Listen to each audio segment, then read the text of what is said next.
Now, more than ever, educators need to come together to be partners in their students' learning. They need to lean on each other to build a rapport with students when online, in person, or in a blended combination. During this video, we will share strategies to work with thought partners in schools. Hi, I'm Jeff Fifield. I'm currently the Director of Curriculum Instruction Assessment at Colegio Maya. I've been here for quite a few years. I came initially as a PE teacher and have had a chance to do a lot of things while being here almost for 30 years. I consider myself an academic practitioner as I have had the chance to go through the Taos Institute and work and complete my doctoral studies in social construction. At that time, they focused on appreciative inquiry and associated practices within schools. My educational interests encompass experiential and personalized learning aligned with positive education. Hi, my name is Danielle Naimey, and I am the secondary math teacher here at Colegio Maya. I am a strong advocate for personal learning for all students of all grades. I have been teaching over the past 10 years all the positions from grade 4 to 12, science, math, social studies, homeroom teacher, academic writing, PE, whatever you can possibly think of, I've probably been thrown into. I mostly focus on STEM practices and really making sure that I can enable real-world connections with my students. Hello, my name's Travis Bluemling, and I'm the elementary physical education and health teacher at Colegio Maya, the American International School of Guatemala. I've had a career that spans multiple sectors. After completing my service as a Peace Corps volunteer in Indonesia, I returned to Chicago and received my master's in education focusing on international youth development. Since then, I have worked within the government sector, media industry, travel industry, and ultimately found myself back in the education sector. Alongside my elementary PE role, I am also supporting the implementation of an SEL curriculum in the elementary department and helping advise the DEIR, Diversity, Equity, Inclusion, and Respect Club in the secondary department. Generative leaders view learning communities as complex changing systems and are focused on these 5 major principles: deepening their personal knowledge, engaging in personal reflection, promoting professional conversations, harnessing creativity and innovation, and leading their organization towards a desired future. The appreciative philosophy begins with acknowledging that each of us has some experience of a positive core, of working or being exceptional. We know how to do this, we just need to bring it to consciousness. Each of us has dreams and visions about the best, the idea, and these are often based upon our moments of being at our best and seeing others at their best. We're all capable of changing and learning, growing and achieving our dreams. We deserve to bring our best into play. We deserve to express the beautiful and to be fully alive. A thought partner is someone who challenges your thinking, causes you to modify or change your paradigms, assumptions, or actions, has information or a way of thinking that provokes you to innovate or otherwise leads to value creation in your business, career, or life. One big piece is that we are all not afraid to congratulate someone else for the job well done. Knowing that when Travis does something well, it doesn't take away or devalue what I do, and so it's lifting people up. So I think that's even another element that you were saying of congratulating people is also at the other side of feeling vulnerable, be like, hey, I need your help. Can you step in and support me, whether it's about a new topic or a new philosophy or a new exercise, if it's PE specific, you're not afraid to be like, I don't know how to lift weights like this. Can you come in and take 10 minutes at the start of each class?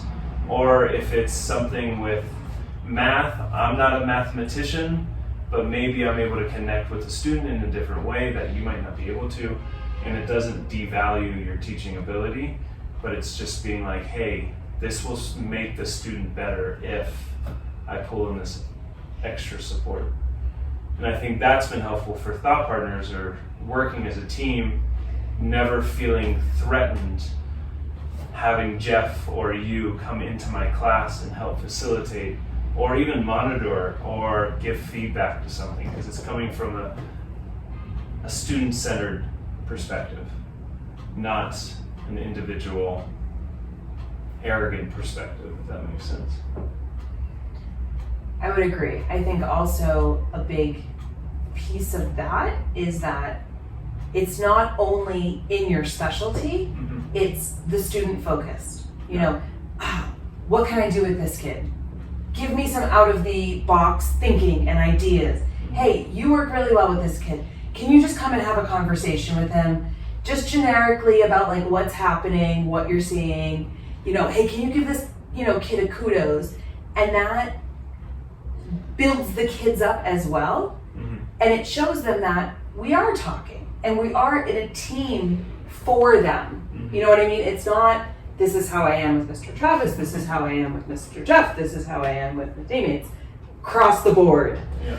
Well, the thing I think, one of the things that kicks into me when I think of that is, it's not always La La Land, right? It's not always the yellow brick road. It's like, okay, so Jeff, do you need to go have this conversation with him? Or Danielle, do you kind of need to like pull their chain a bit in a way? Because the kids, especially middle schoolers, respond to that type of, you know, what's that piece that's going to push them in that direction, right?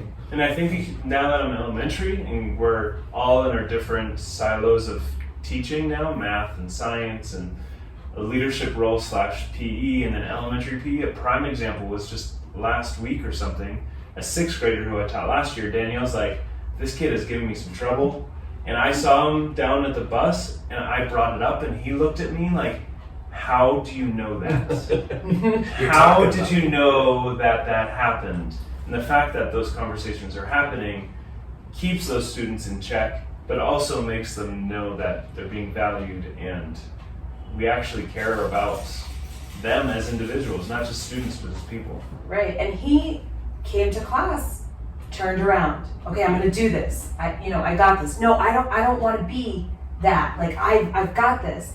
And and that's, to me, was a very instant result, but it's that consistency and it's that non-confrontational consistency. You know what I mean? Because you're not the principal or the director or someone up, but you're just another person on campus that cares for them and wants them to do their best. I almost want to see if I could, like, when you talk to them and then when he talked to you, I want to see their thought clouds over their heads, right? To see what's coming out. But if you had to populate that thought cloud, what do you think he was thinking when you talked to him? He's like, people are watching me or they're talking and he actually cares, I think, I would hope. And then what would yours be? He's like, okay, I can do this. I got it, I can be the best version of myself. And I think what's also important to think about is this doesn't have to come from people like us who clearly get along well. We work well together. It can be with colleagues that maybe not be the official thought partner of yours, but it could be your neighbor across the way or a teacher you may never talk to that often. But sharing those little tidbits, like hallway talk with a teacher, can go a long way. It doesn't have to be a weekly meeting. It could be in passing to have that conversation. And so today that actually happened with me in my 9th grade human geography course. We had a moment, I was like, guys, I'm gonna have a conversation with you I've had with my 6th graders. This is not the expectation of what we want with your behavior. Like, this can't continue. And it was hard because we're like, oh, you're mad. And I'm like, yes, I'm mad because you're better than this. You can do this. And I've heard from 2 teachers from them, wow, the 9th grade was different people this afternoon. And I was like, did it come across? Like, was it just that moment where they're hearing the message consistently enough that they're like, okay, this isn't, Miss Amy's like the mean teacher. She's the one giving me this message, but it keeps, coming across because for me, the kids always want to do well, but they don't always have the skills and the tools to know how. And they haven't always gotten the feedback to do well. And so part of being a thought partner is not the academic area. Sometimes it is. Sometimes it has to do with the academic area, but it's the overall student and the overall experience and the overall interactions that we have every day. Yeah. And it goes down to positivity too. I mean, highlighting their successes is huge. Do you know what I mean? Now that I've heard the feedback from that one student, when I see him down at the bus, congratulating me, acknowledging the fact that he's making a proactive change, or as simple as now that I teach your son, being like, hey, this is what I saw in class. How great is it? Is it that like Alex is doing X, Y, Z? And just having that positive interaction with a parent, or a quick email, or highlighting if Mr. Jeff is teaching this one student multiple times, being like, hey, this student did a great job in class today. When you see them next, maybe just mention how well they're doing. And it comes down to, ultimately it comes down to communication. Well, so since I know some of the students you're talking about, and I know the way you carry this out with the different ones, especially some of the challenging, students, but there's something to that, I think, whether the students that are really receptive, and it's their perception of whether we're being integral and we're being authentic. And I think that's the modeling that with your thought partners, right? We're doing it, but somehow that carries, it transcends, right? But then I would even ask, so where does it maybe stop? So you said some of the teachers picked up on the students being different. Well, there's that flow of current somehow happening. Will it continue? How does it continue? That's what I'm starting to wonder. And I think in looking at it, of course, with students, there's an ebb and flow, and they're going to revert back, and they're going to be awesome, and they're going to pick and choose because, they're students, and it's, our job as thought partners to make sure, though, they're getting that full message, across the board. They're consistently getting the message. It's not only talking to them when they mess up, but it's talking to them when they're doing well. Talking to them about their struggle. Hey, yeah, did you know this student, actually this happened at home? Okay, I'm not gonna push this much more. Right. Because, especially I feel like in secondary, you don't know everything that's happening in all the students' lives all the time. We did a Q&A with students last year, just about things they wish teachers would know. And a lot of them were like, we're not doing things wrong on purpose. It's just there are things happening in our lives that are not making us make those decisions, the right decisions. They're like, we're not actively trying to be bad or not do homework, but there are things happening at home or in our environment that just are not allowing us to get there, and we don't know how to communicate that. And I think that's also important for thought partners, not just as like the overseers, but in our individual lives, right? It's important to have those conversations as a pair, however you feel comfortable, sharing a little bit about yourself. And when asked like, how you doing today? You don't have to always say great. You could be vulnerable and be like, it has been a rough day. And that I think helps build those relationships, at least the relationships the three of us have built amongst each other.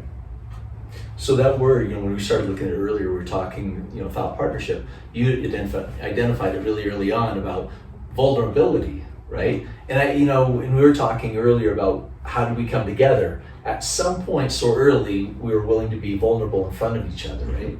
And so I think, as when we've talked a little bit about ourselves, amongst ourselves, how do you end up finding thought partners? And that's a tough one. I think when I first got here, we have unique experiences as described. Jeff, you've been here for much longer than the two of us. Danielle, you've been here like middle ground, and I'm brand new. And as I mentioned earlier, like our first meeting, I got hired within 2 days of school starting, and I felt like I was under a lot of water. But walking into the meeting you two were having about PE, because this was your first time teaching PE, and you were openly having a conversation. You did not hesitate to stop and be like, oh shoot, Travis is here, we need to change conversations. Instead, you just welcomed me into the conversation and opened the door to me and be like, hey, what's your thought? What's your feedback? There was no hesitation, there was no whispering of he doesn't know what he's talking about, but instead it was just an immediate, I feel like I can ask a stupid question.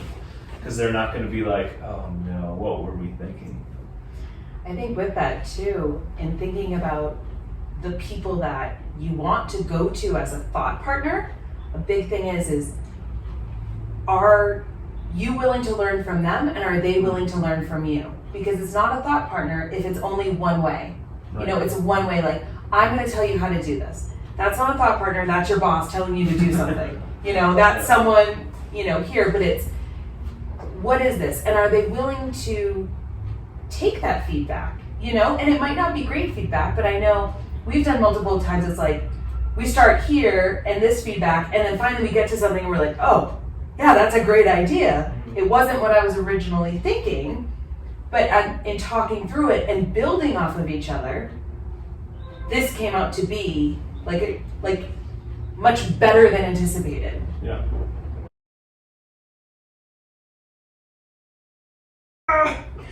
All right, so we have 7th grade. 7th grade is maybe they're a challenging group in themselves. I have them at the end of the day after lunch, okay, just for some background. So what I'm really trying to do is I'm realizing they're coming up with answers and they're so just not feasible.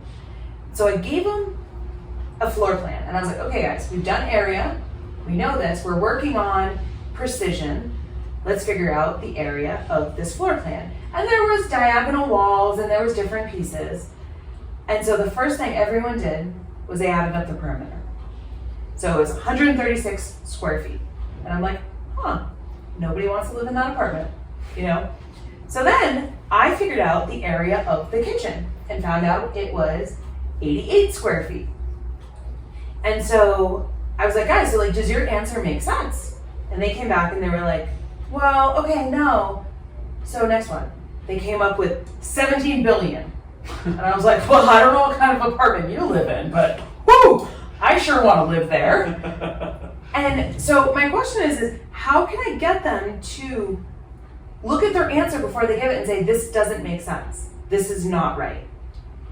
Like that self-check aspect. Besides throwing my book at them. So my first inclination isn't, I mean, you've got the question, but I'm going the opposite way on the question. What would just drive them to not go in that direction that we, you know, like to me is logical. And so I don't know, like if something we were talking a little while ago about, you know, are there, you know, bizarre things going on in their young teen mind? Yeah, maybe instead of a floor plan, which they might not have much understanding of, or what that space could be. It could be a space in which they use every day. Like if they're huge football fans, they would then have to use a football field, and then they'd be like, wait a minute, this makes no sense. So you're saying connect to prior knowledge, right? Exactly. But I'm saying even before trying to connect to prior knowledge, they're listening. So maybe that's one of the first things, right? Like a centering sort of strategy to make sure they're actually tuned in. And that's what I'm saying. I don't know what tuned in is. Yeah, I feel like they're just like one and done. They're like, I'm done. That means I'm not gonna have homework. I'm the first one finished, move on. And they're just not examining it, which really comes back to play because, you know, there was one person who was going through it and she finally got 96.88. And I'm like, well, wait a minute. You know, it's supposed to be about 1,000. So this actually makes sense if you move the decimal point. So I was like, let me see your work. And I went over and she wrote a decimal as 0.20 and she was including the 0 in there. And so I was like, oh, look, here you go. Yeah, you've done everything, but here you go. But she was like, yep, the kitchen's 88. My floor plan is 96. So your hypothesis to this is the kids just aren't paying enough attention. They just want to finish quickly. I think so. I feel like that's more of what it is. Okay. And it's mainly driven because they feel like if they finish, there's no homework. And then they're done and they can just sit there, yeah.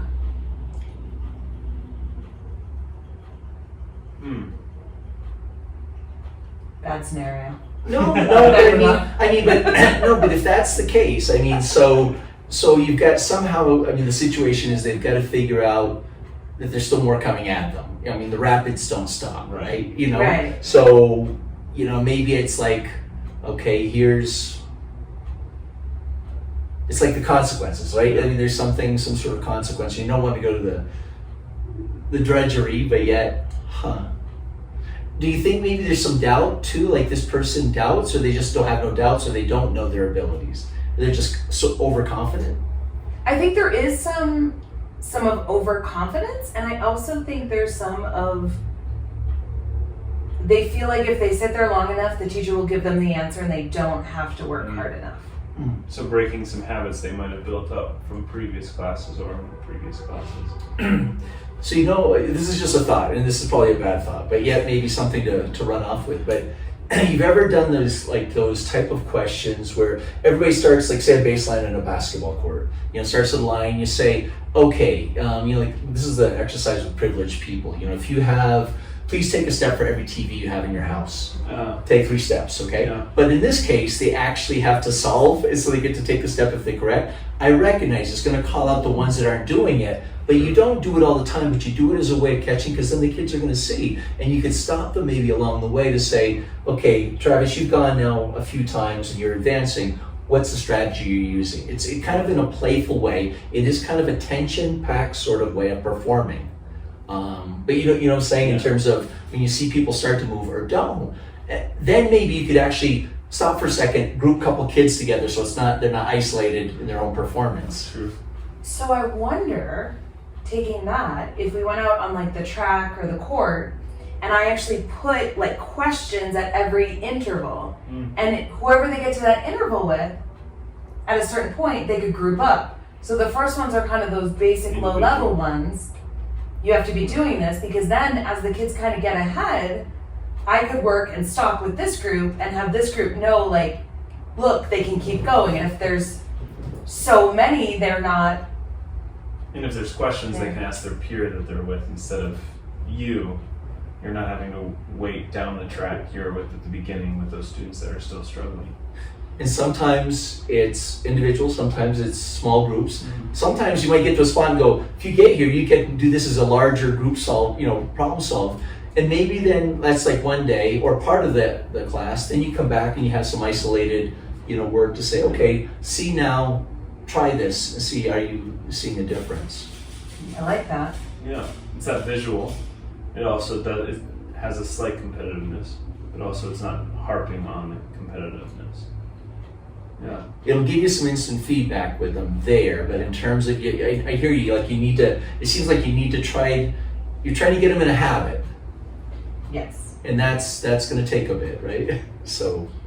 I think too, what just came to my mind is that it will also get them to go to each other for the feedback, to double check before they're just like, I'm done. So it'll move them into kind of checking with each other, which you want in the classroom. You know what I mean? There's like one of me, there's 15 of them. I can't always go to everyone when they have their questions, but I like that. I mean, I could blow this up bigger. Like you could say, like we're out at the court today, so I saw circles that you were doing with an activity. But I mean, they could make their own Candyland version. I mean, not even with something. I mean, to progress through, like you go to this, you get to go on to the next. I mean, they could make a huge board game out of it. It could even be Legos. I'm thinking now of Legos. Like if it is about a room, each time they solve a problem, they start building that room. So at the end, they have Kids the love final Legos. piece. Yeah, they have the final piece that actually creates that diagram that they're creating. That way it's like a puzzle almost. And we have the Legos, so that could I be like something. that.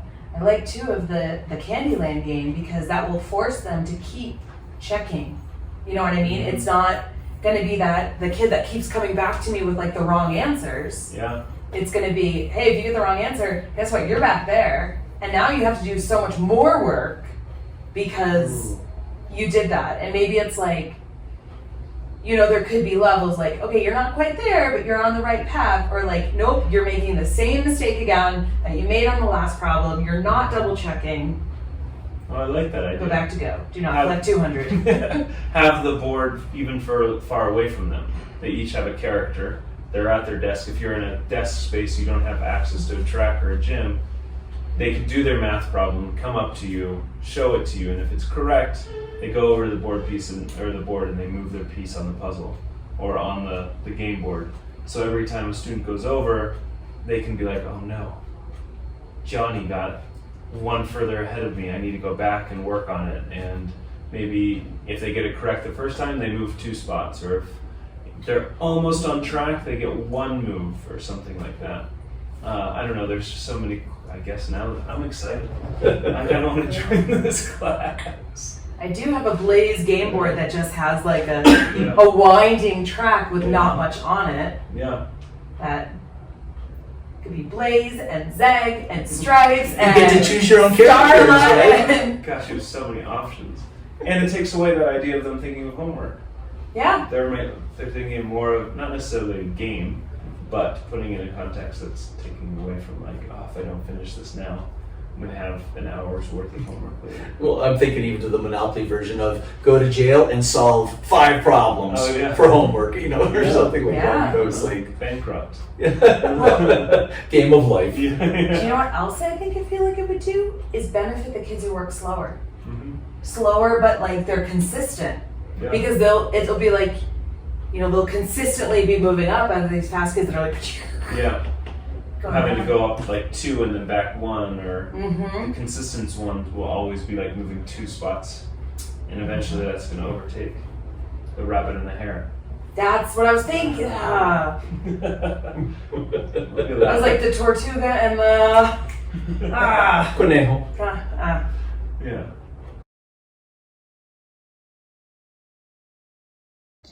If you would like to know more, please feel free to contact any of us, and we are more than happy to answer any questions via Zoom or email. Below you will find Jeff, Danielle, and Travis's emails. Looking forward to hearing from you.